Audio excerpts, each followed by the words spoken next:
allow us all now. So thank you, Ajahn Sundara, for joining us in this series. We have the global community gathered here. We'd like to first formally pay respects to you by offering you 3 respectful bows. So brothers and sisters, let us all now pay respects to Ajahn Sundara. Let's bow. Second.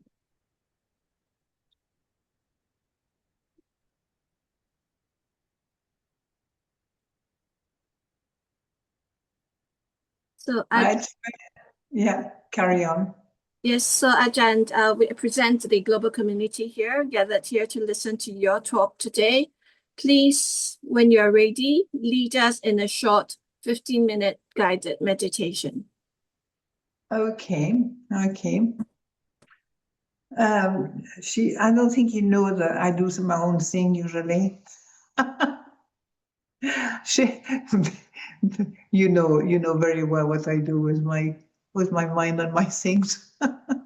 But it's very nice, very nice. I'm so glad you put a bit of, details in front of me, because I am not anymore. I decided that I was not going to be a teaching nun for long, like I've done for years, And so I'm just more relaxed these days and enjoying very much seeing you all, and also having time to just, benefit from all the beautiful things that you know about, for one thing, but also the kind of thing that you haven't maybe had much contact with. So I'm really glad to participate in all that. Yeah. So you want me to do, what was the first thing you were asking me to do? Is just a dedication for the meditation that we're going to do. Is that it? Yes, a short guided meditation. Yes. To make sure that everybody is ready for the short guided meditation. Sometimes, when I was younger, sometimes I used to be really irritated when people forced me to have a meditation. I was not ready for it. Do you know that one? Hello? They can't answer you as well. Oh, they can't answer. Never mind. They haven't, you mean they're still on the meeting? Yeah, only you can talk. Okay.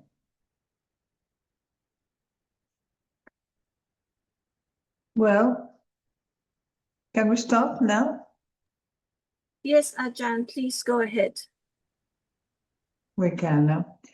So I'm really very, very pleased that you have another opportunity to basically connect with such a treasure of our life, in terms of the teaching of the Buddha, in terms of, our learning things that maybe you would never have done, if you hadn't been kind of be in a place, in an environment where people are really interested to watch all these things, to be able to really connect with the Buddha.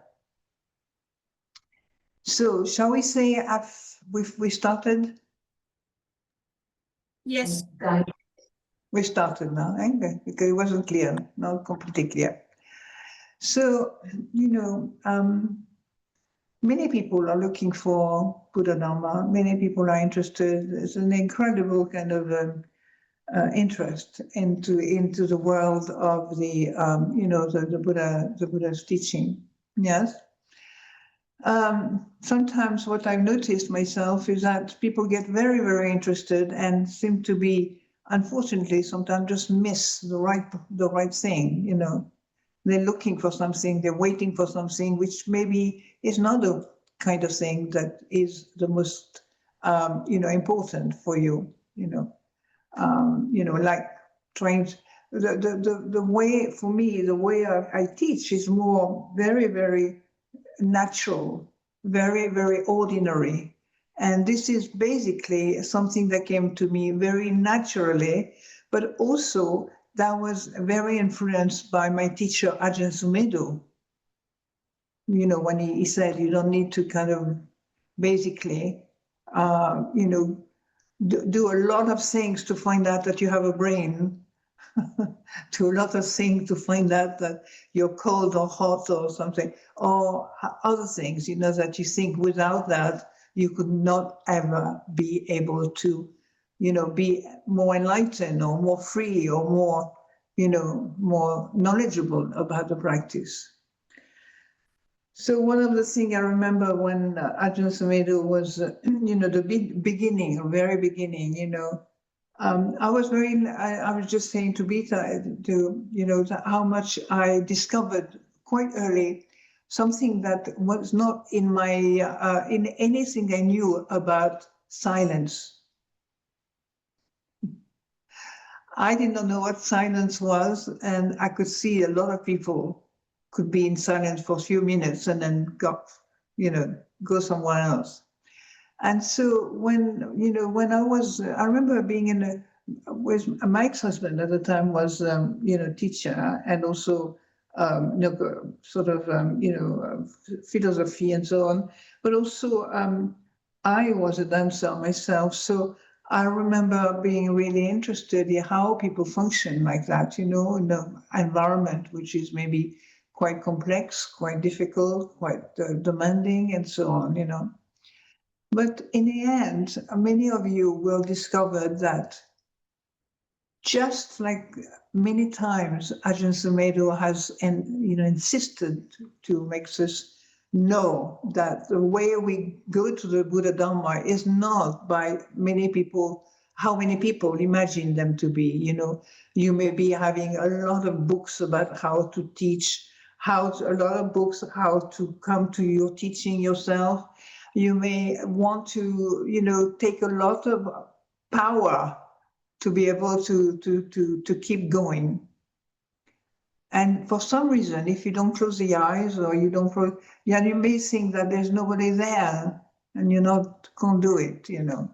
So don't turn your you know, your basically, don't transform the part of you that is really interested into the practice to turn into a kind of a block of cement, you know. Did you hear that?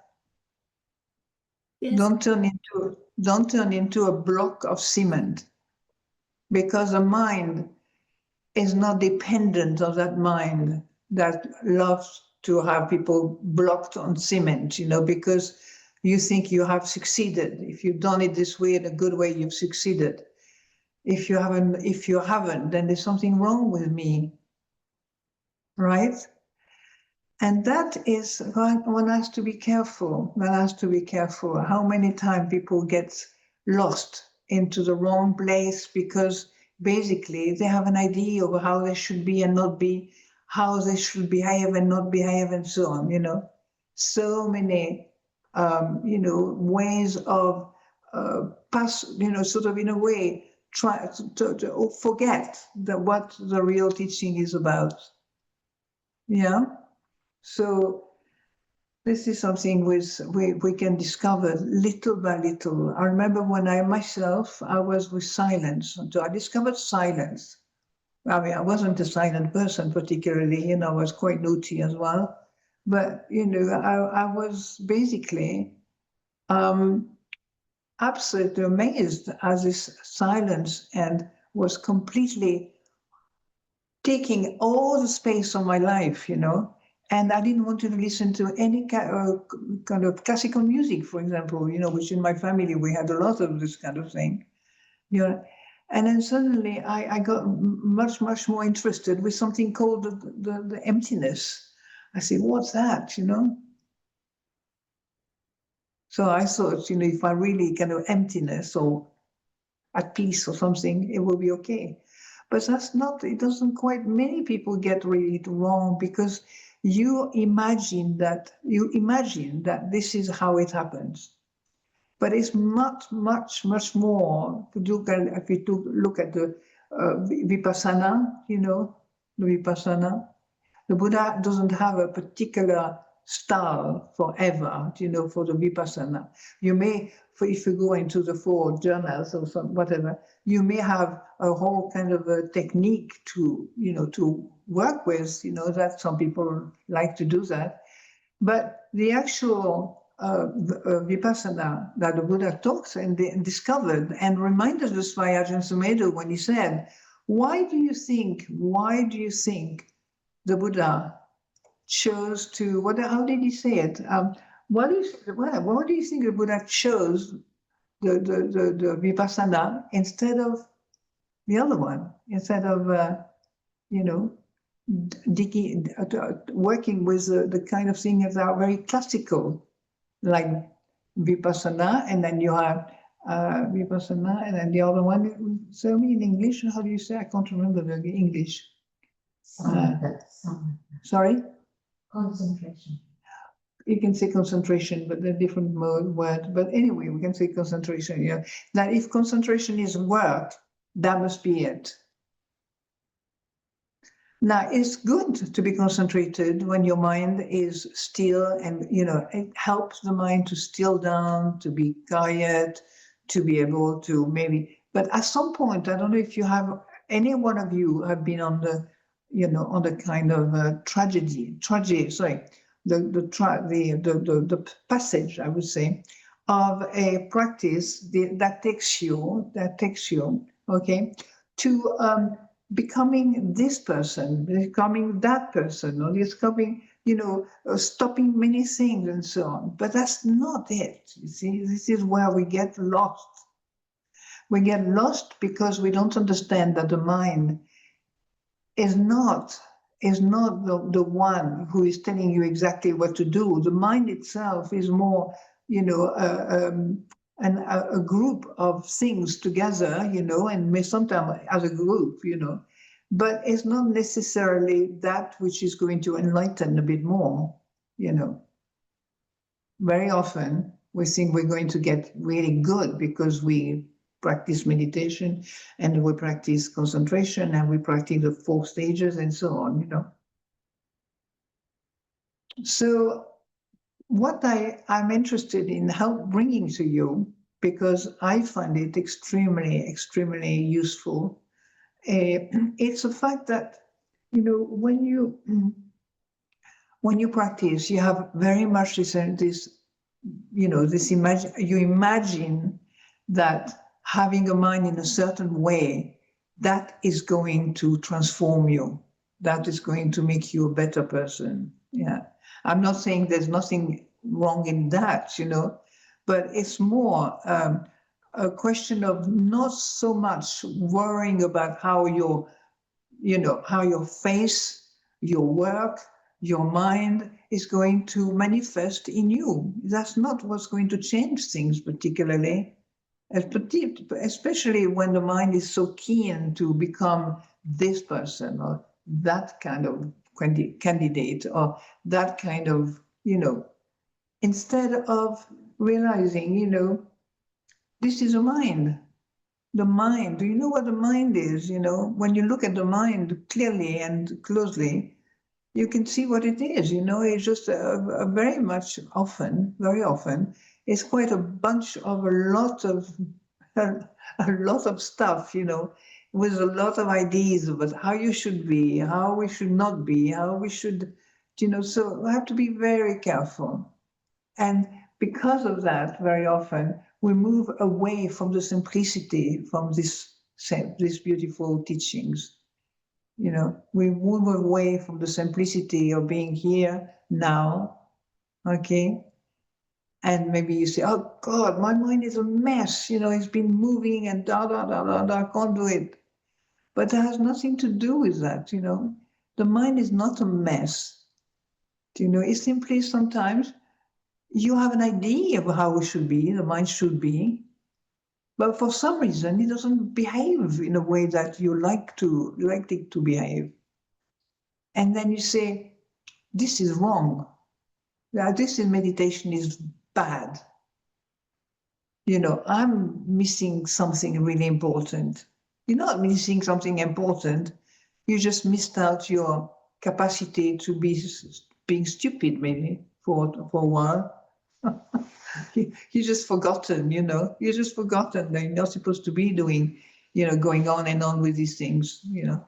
Because technically, if you really realize that the mind is not dependent on, you know, the mind is dependent on itself, but basically, you're not. What I know what you mean for this thing, but what happened with many people is that you, you know, you come to the place in you that unfortunately is blocking the mind and the body. Is blocking. You think if it is blocked, there's something wrong. No. A blocked mind is a mind that's just a blocked mind is a mind that has just forgotten itself. That's all. You know, it just has forgotten itself. You don't have to worry about the mind, you know. It knows itself quite easily. It knows itself quite easily. It can move and much more at ease and much more, you know, basically much more able to move and to travel and to, you know. That's why we do find it difficult and we want to go like rigid, you know, really rigid kind of, you know, with the arms not moving, with nothing not moving. And then you get this image that you're really good at that time because you have been able to twist again a little bit your mind or your brain or something, you know. But there's something much more interesting in this life, I tell you. And what is really interesting in the life is that, in a way, the mind is not dependent on the mind. I mean, what I mean by this, the brain is not really dependent on the mind itself. Do you understand? Many of you, at some point, you realize that there is something thinking, moving, etc., etc. But what is really moving in you? What is really wanting things to be not the way it is according to you? Are you following me? Yes. Yeah? Yes, Ajahn. Yes? Yeah? Yes. Do you want to? I'll bring a little cat this time. And a smile. Don't forget to smile.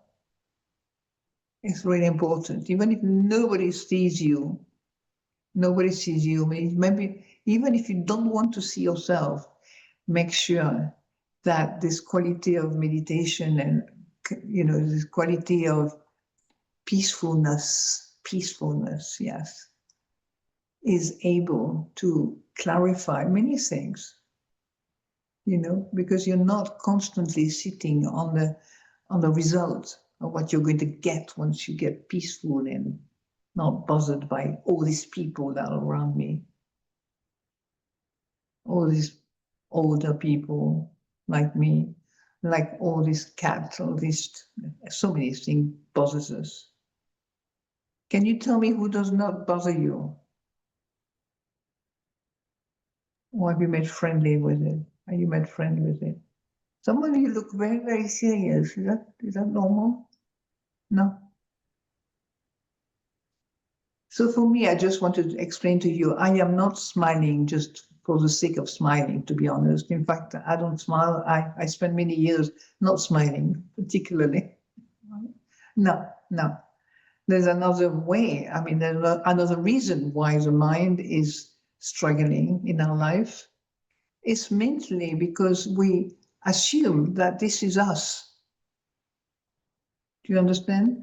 We assume that this poor mind should really behave properly because it's my mind and it does stupid things.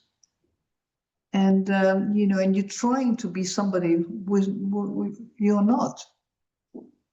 So when you think you are going to have a good meditation, a good practice, and so on, Most people, I know quite a few people myself who actually fall asleep really nicely. No kind of embarrassment, you know. People just go. That's it. Sometimes people are very tired. It's not that people are wrong. They're just very tired. So, how are we doing with time, sister? So you can carry on with your reflection. Do you like to do a guided meditation? How long? How long? 15-minute guided I'm on meditation. 15 years old. Okay, Guided meditation. that's okay. So I'm going to continue something for me is very important for you also. Be very careful with what you do with the mind and, you know, all the things related to the mind, because you can so easily get it wrong. And why do you get it wrong? Because you have a lot of ideas about how it should be, not it should be, not it should be like this, they should be like that, and so on. That's one of the greatest misery of this life, is when you want to be the commander of your mind. You have, you know, you become the one who command. Should be like this. I'm so tired. I'm miserable. I can't do this. I can't do that, and so on. But that has nothing to do with that. The mind is doing its own thing, you know. Don't basically hang around too close to it, because it changes all the time. The mind is not something that comes, you know, today and leaves you yesterday. No. But at the same time, you know, you can actually basically move somewhere else, or you can move something else. You know, you don't have to be a slave of this particular aspect of you, which is, you know, very close and maybe even at ease with moving in places that not very good for them.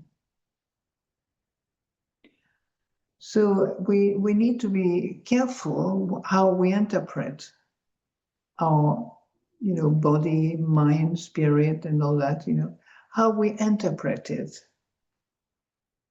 Because we can just stay, unfortunately, at the level where you just want what you want, just like the body mind wanted to get what it wanted and got disappointed because you didn't get what you want.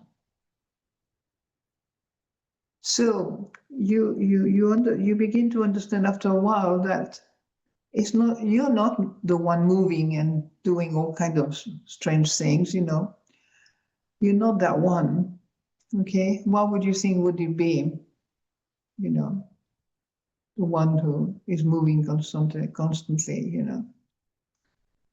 You will see, you know, the mind is not so much moving all the time, but you have the habits to be, you know, attached to that particular, you know, way of functioning. Yeah.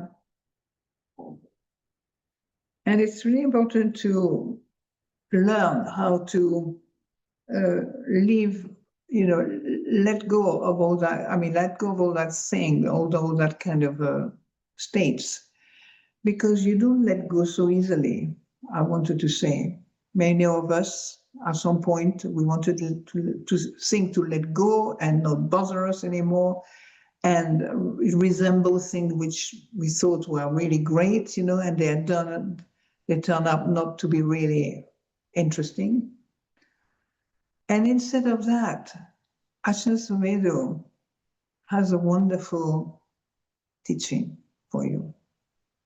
You know, he doesn't, you know, he has taught again and again now, for the very early days when I was there with him, I remember. You're not trying anything. You're not trying to kind of stop the mind. You're not trying to do this or that. You're not trying to do, you know, to kind of plug it, to do something that you just stop it. No.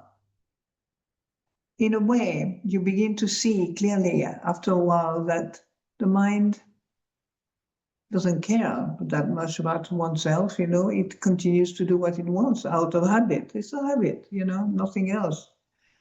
But what you can see more clearly is the mind moving. Do you understand? You may not see the desire to moving or doing something interesting or good for you. But really, when you look at the mind, practicing, you're not trying to create somebody who is going to be somebody again and repeat itself somebody, So many people get into that trouble. They want to be exactly what they saw themselves be. But the mind doesn't care about whether you be or not be. What does it?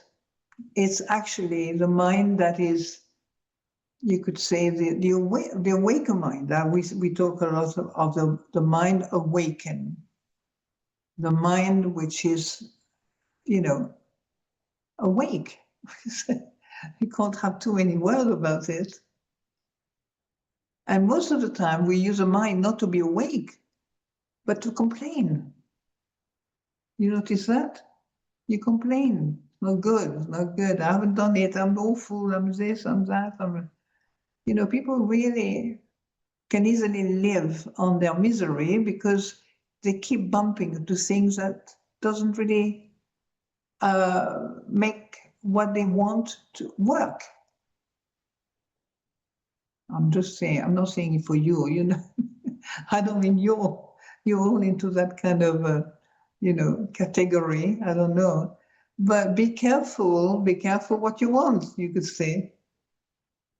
Because what we want at some point, that might not be what we wanted. But what do we do when we get what we didn't want? There's beautiful thing we can do, What do we do? So as a practitioner, what you do, well, you could say the simple response, which you have had probably in your life many times, you do nothing. Nothing. And you say, oh, yes, but, my friend told me this and told me that, and, and they don't do anything. They do things, they go travel, they do lots of meditation, lots of this, lots of that, But the Buddha is not asking somebody else who is doing you something. You are simply using what you know, what you feel, what you sense in yourself to know what's going on now, here, without big deal. And that is sometimes not very well, not one accepted, 2 understood, 3 rubbish, 4 God knows what, how many people have a lot of ideas about how the Dhamma, BuddhaDhamma, So the idea is not a question of ideas. Yes, it's a question of listening. So with the practice, we begin to actually look who is the one who listens and who is the one who knows listening. Yeah.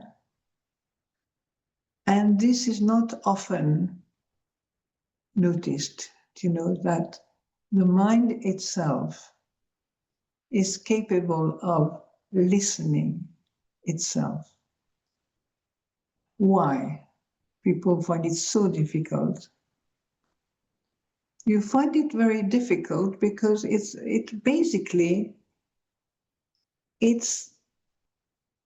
how would you say, it kind of creates an energetic kind of demand that is not completely false very often. It's not true.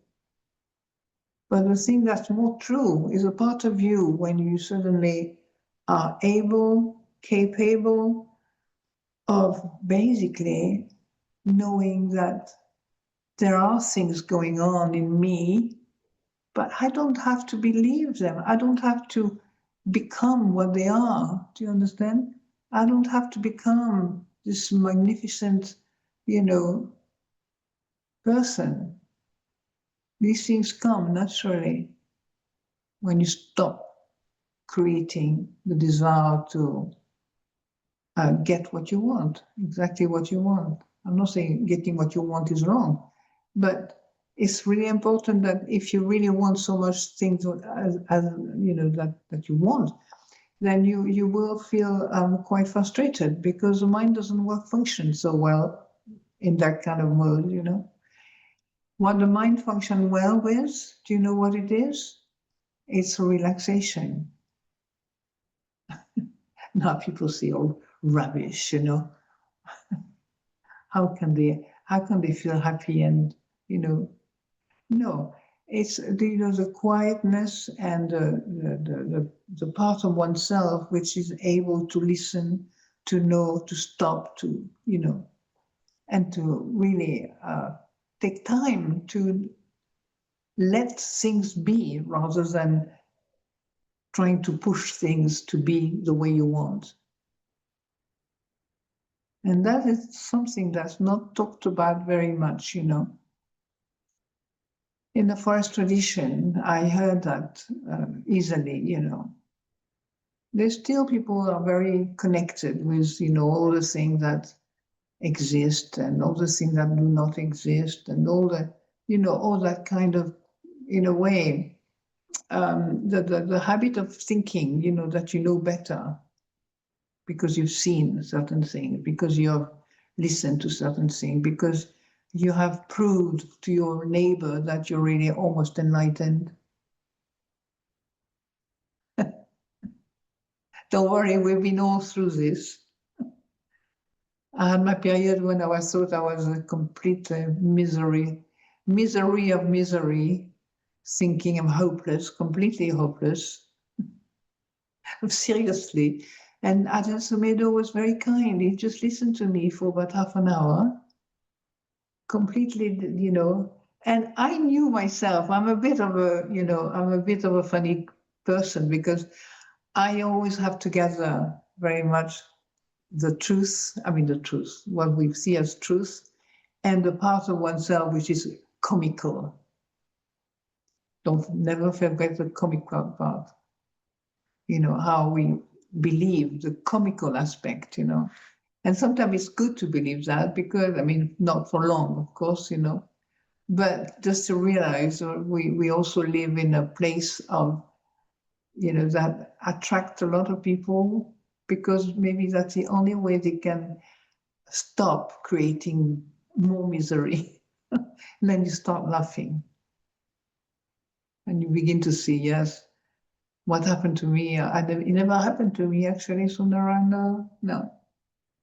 I was just Mr., really fed up and really had enough and also the imbecile, But you still laugh, Many people would not be maybe laughing. So just to go back to the fact that we're still looking very much to something external, something that somehow is going to prove us that we are right. Don't count on this. The most important thing is to actually listen. And the other one is actually the capacity to, to truly connect with Dhamma, not with, I'm going to get what I want as soon as possible. Yeah. So sometimes people are disappointed because they would prefer to have something much more solid and much more kind of, able to show you the way very good, very quickly, very, easily.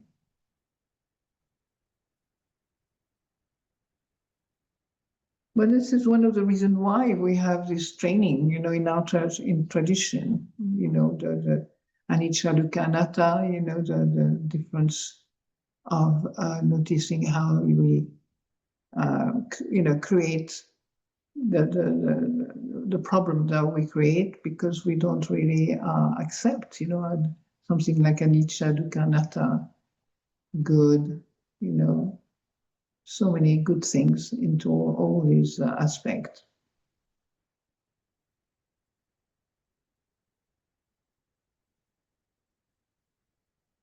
So do you have anything you want to ask me? Or you're completely confused? Thank you, Thanajan. Thank you, Thanajan. Yes, hello. Yeah.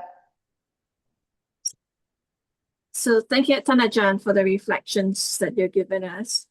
Well, before we open the floor for questions and answers, I would like to offer a anumodana for these reflections. Andamayang Dhamma Tataya Sadhu Karang Tatamase Sadhu Sadhu Sadhu Anumotami.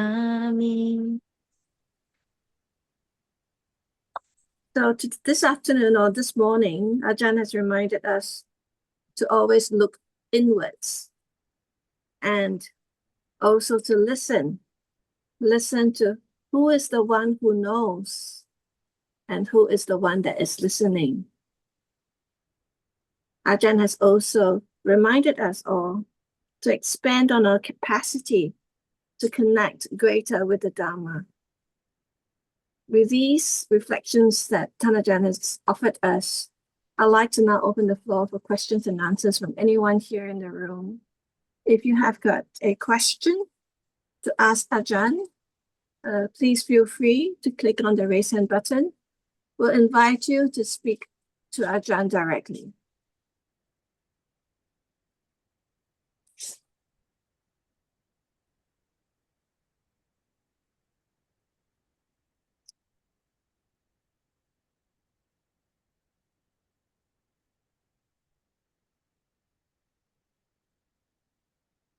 Wow, there are no questions, Ajahn. We can go to bed. Anything else? Well, if there are no more questions, oh, there is one question from Lou. Lou, just give me a moment. If you could unmute yourself and speak slowly and clearly so Thanajan can hear you, okay? I'm sorry, but I want to tell you something. I have, you know, something too for hearing aids, you know, but I don't hear you very well. And you know that I'm not the only one, you know, many people, I can't hear them. So if you talk to me more close, and yeah, that would be really helpful. So perhaps shall I write the question in the chat? Yeah, if you'd like to write the question in the chat, then I will read it out to Ajahn if that helps. Well, it's very, very short. Why don't you ask the question now? Yeah. I wonder if you could share more about when you talk about the natural way of practicing. Yeah. Ajahn, did you understand the question? Sorry? Did you hear the question? Yeah, I did get the question. Yeah. Thank you very much. Yeah. But, you know, what do you mean by the natural, something natural like that? I think she was referring to what you said earlier on about the natural way of practice. Yeah, but hang on a second. I'm glad you mentioned it, you know. Maybe there's an aspect that needs to be talked about. Okay. So when you listen to your mind, when you are aware of your body, when you are aware of whatever is going on, you are not just in that environment. in this mind at a time, you also can be, basically in the world of consciousness. And this is not so easy for most people to understand, because they want to have words. They want to have things that they can, talk about and discuss about and so on, So people think that, seeing something is the way. When I say there is something you can see when it's simply because basically when you are sitting, for example, with, you're seated on the floor, or you're waiting for something, it doesn't mean you're completely dead, or with nothing. It's more that you are added the natural aspect to yourself, which is always there, but most of the time we don't even notice it, So, for example, you may have in your, you are talking with somebody, and you notice, for example, that you are doing in such a way that you let yourself a bit lost in all this, in things like certain things, but also you may have forgotten there is some work to do. Right? The work to do is not something, small and that one ignore at all. What to do in the practice, is actually noticing how you basically, how you respond to your mind, okay? When it's there with you, it's not, you don't have to have an enormous kind of situation where everybody has to know, etc. But you look at that and you realize that this is what the work you have to do with, It doesn't mean that you have nothing to do, or it doesn't mean that you have no one to talk to. It means at some point you can see that maybe doing what you're doing is actually very helpful. Because why? Because it helps you at the time.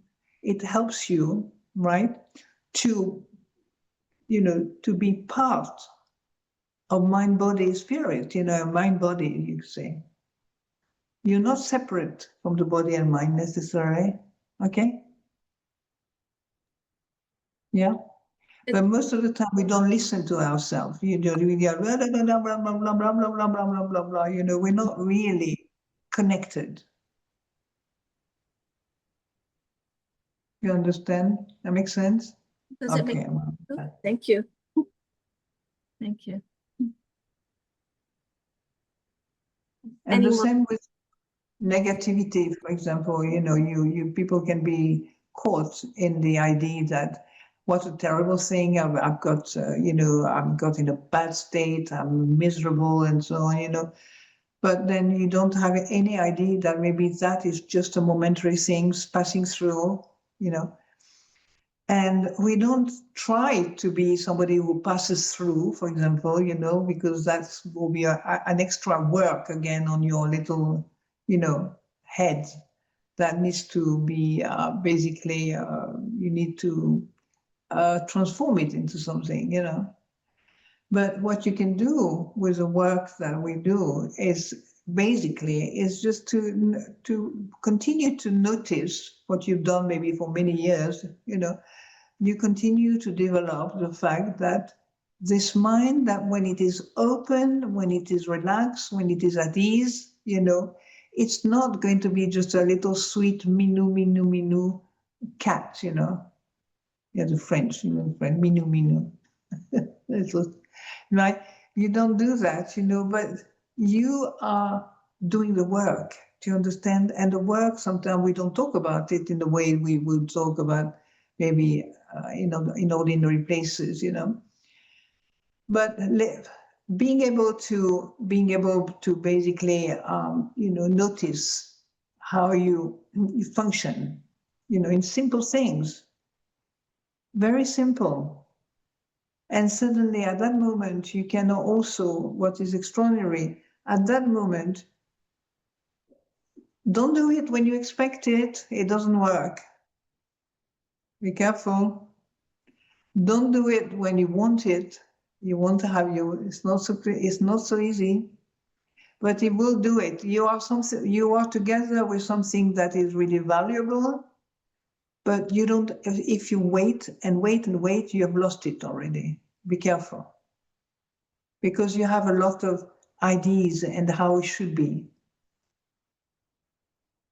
Yeah, you have this idea that if I can, push and all that, I will get rid of that, And if I don't push, that's the other one, it's like push, not push. Yeah. Makes sense? Yes. So. Yes, Ajahn, everyone's nodding.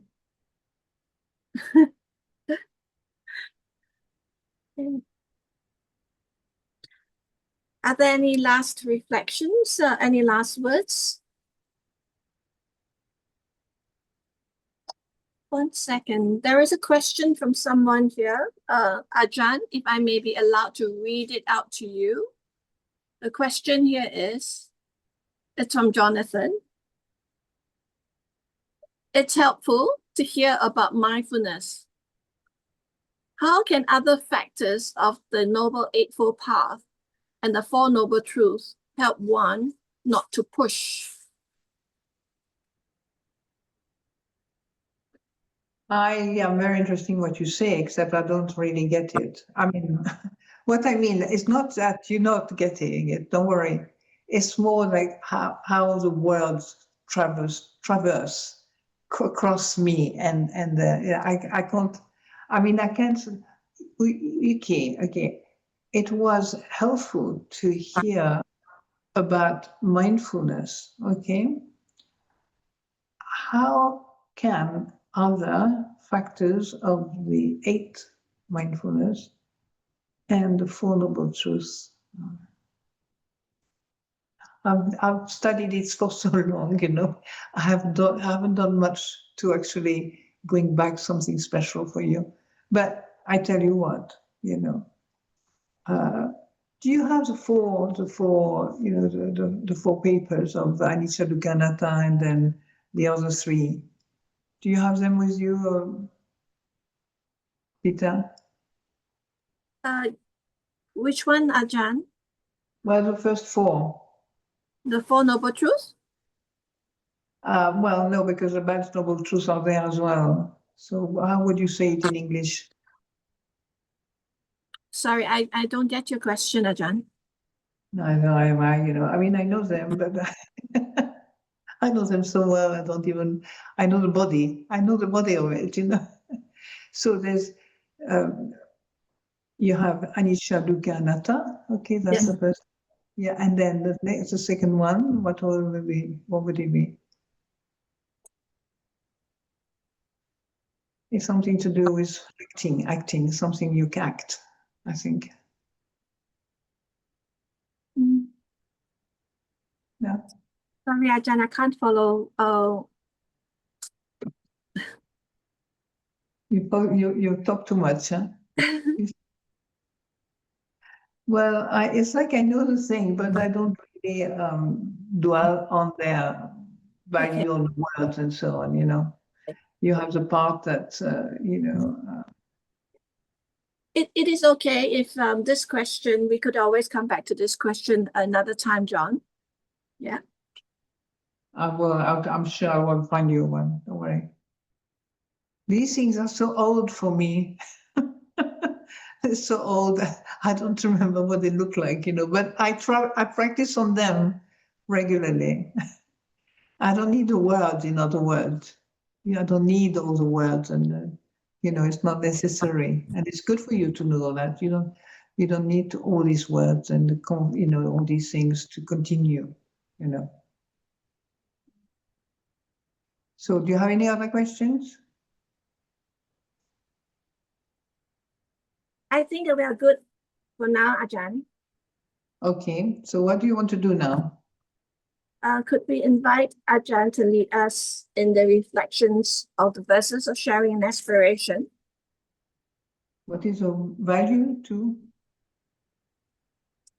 Could we The please last sentence. Could we Yeah. please invite Ajahn to lead us in chanting the verses of sharing and aspiration? Oh, I see. Okay, I will put the words up on screen. if you want, yeah. So these one, yeah. Are there ones that you like very much? To the goodness that arises from my practice, no? Yeah, Which that's one? the one. That's the one, Ajahn. Through the goodness that arises from my practice. And it's on page one. Which page do you have yourself? It's on screen, Ajahn. It's part 3, is that it? It's on the screen. Yeah, but there's many things on the screen. So I'm just trying to get them together from one page to another, yeah. Ah, okay. Thank you. So I've got one. Okay. Shall we all chant together? Yes, please lead us, Ajahn. Okay. So you want in Pali or in English? In English, please. Oh, good. I'm glad. I wasn't quite sure my English will be. Okay. So, we're going? Okay. Now let us chant. I got. Okay. Now let us chant the verses of sharing and aspiration. Through the goodness that arises from my practice, and this. Oh, sorry, I don't chant anymore. I'm on my own. I'm on my own on the border of Thailand and India. I will chant together with you, Ajahn. Yeah, do it, please. So, through the goodness Goodness that that arises from my practice, may my spiritual teachers and guides of great virtue, my father, my father, my relatives, the sun and the moon, and and all all virtuous leaders of the world.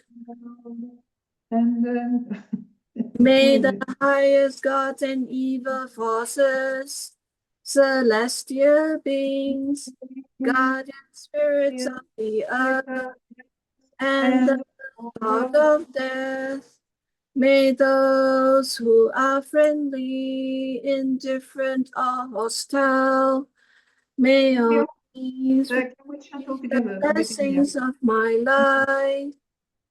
May May soon attain the peaceful bliss and realize the deathless through the goodness that arises from my practice.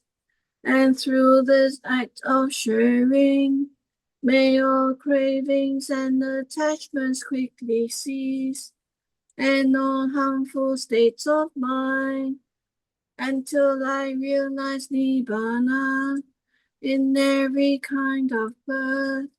May I have an upright mind, with mindfulness and wisdom, austerity and vigor.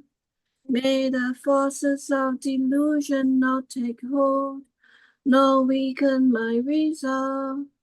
The Buddha is my excellent refuge, unsurpasses the protection of the Dhamma. The solitary Buddha is my noble Lord. The sun the sun my supreme support through the supreme power. Are you of going? darkness and deep. The Buddha is my supreme support. Through the supreme power of all these, may darkness and delusion be dispelled. Sorry, my friends, it's not a great verse. Thank you. That was beautiful, Ajahn. It's What is always, what? that is very beautiful. It's always enjoyable listening to your chanting. Thank you. Okay. Well, I know that it is almost close to meal time for you. We shall now formally take leave from you by reciting the Araham and taking leave from you, Ajahn. Please allow us to do this. Araham Sama Sambuddho Bhagava is that the end? Is that it? Buddham Bhagavantang Abhivademi.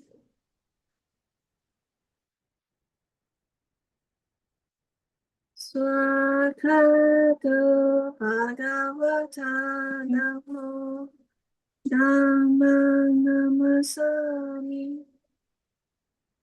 Supatipanu Sangho Sangha Namami. You continue?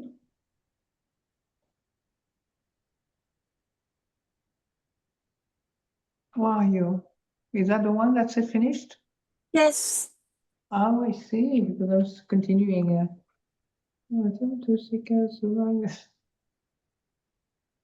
So, we finished then? Yes, Ajahn.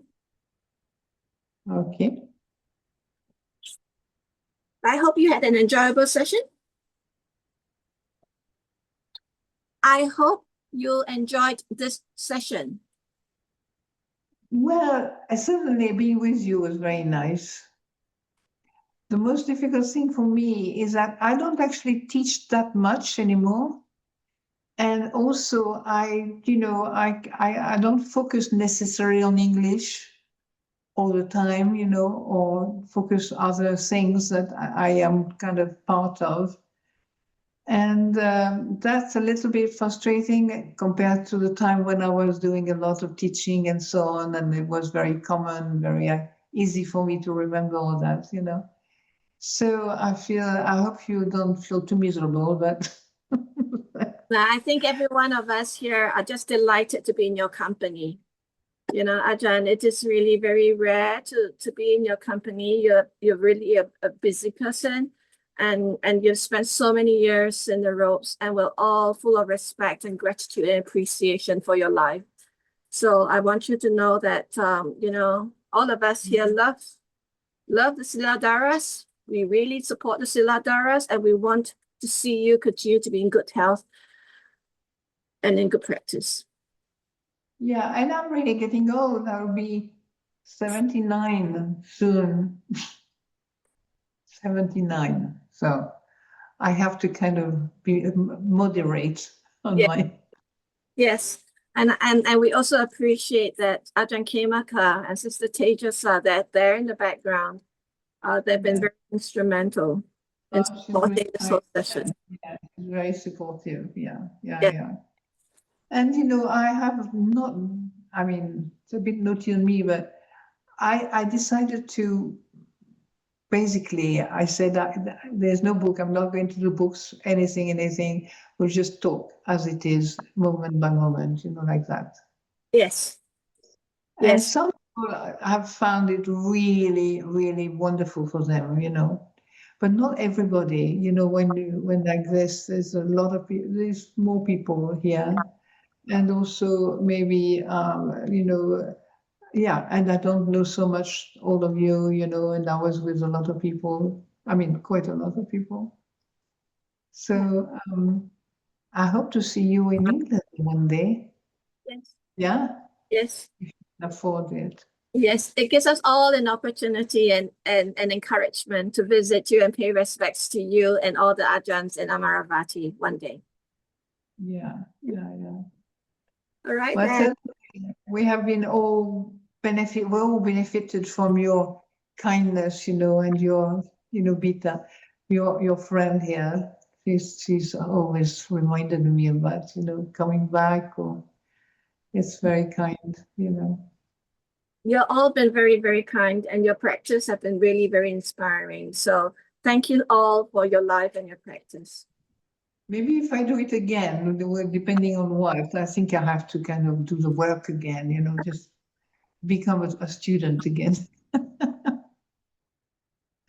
But anyway, it was lovely to see you. And hopefully that you can come back, you know, and stay with us for a short time or a long time. Yeah, that would be great. My English would have improved, I'm sure, by then. So I wish you all the very best, very good time. And really, I hope you continue this beautiful passage of your life, you know, this possible time where you can really, you know, start looking at different views, different ways of working on them, you know. So it was helpful to hear about mindfulness. Sadhu, sadhu, sadhu. Nice to see you. Oh, it's very sweet. Little passages, very nice. So, if you can come to England, do come to England. And you never know, you could be in France with me. My family is in France. And I've been here for 49 years. Can you believe it? I like the British. I don't have any problem.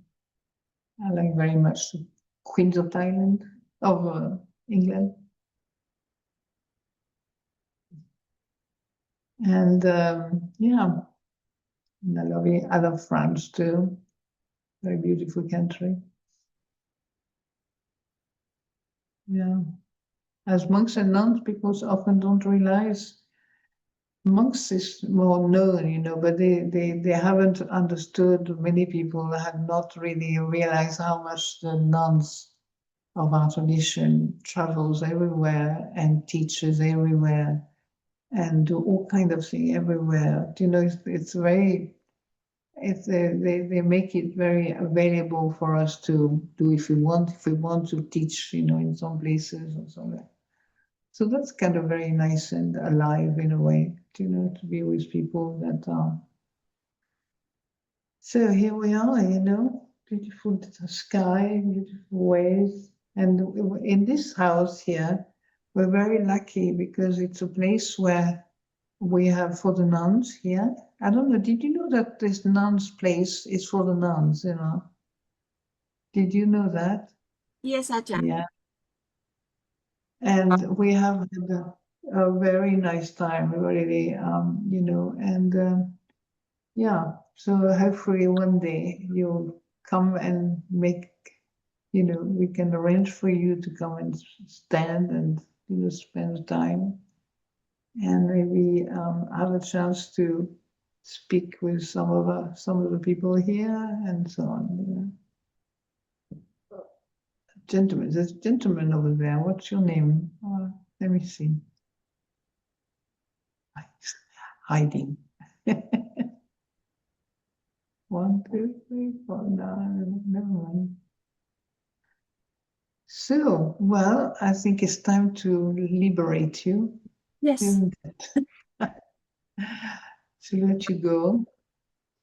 And if you take anything from this particular moment, you know, you can just, you know, never forget that one moment of peace and one moment of mindfulness, awareness, you know, not something to forget, you know, because that's exactly the mind.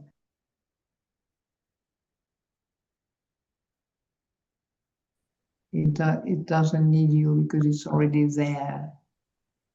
But what we do, we spend a lot of the time trying, who is that there, you know, who is doing what? And people are really frightened, you know, or confused.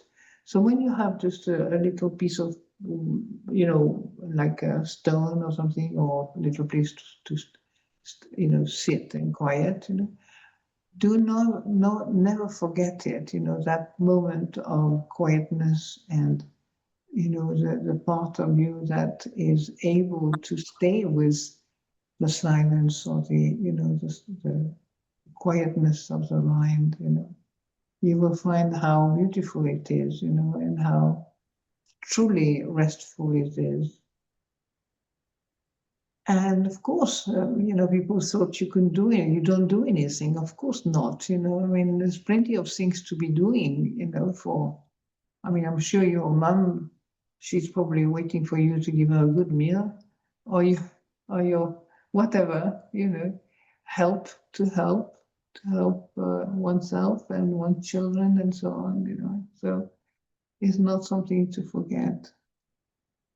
And this lady is Esther, Austria. Wow. Oster. Well, you're not from Austria. Oster, is that Austria? Okay, that's Austria. So you've been here before? You have No, been here. Ajahn, I haven't been there.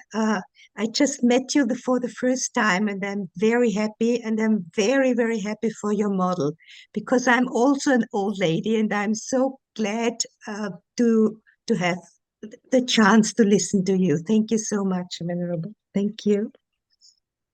Very sweet. Fortunately, at some point, you realize that there's no need to criticize yourself anymore, because I used to be very critical of myself, and other people, of course. And now I can't do this anymore. It's finished. What I do is like, I'll tell you what I do. This is a little secret you're going to go with. You're going to love it, I think. It's a secret, quote unquote, of Ajahn Sundara. I'm quite old, so I don't always remember all the words, so you have to be careful with me. I don't always remember. I'm very old, okay? You understand? And I remember, let me see, by having talked to you, I've kind of forgotten everything. Hang on.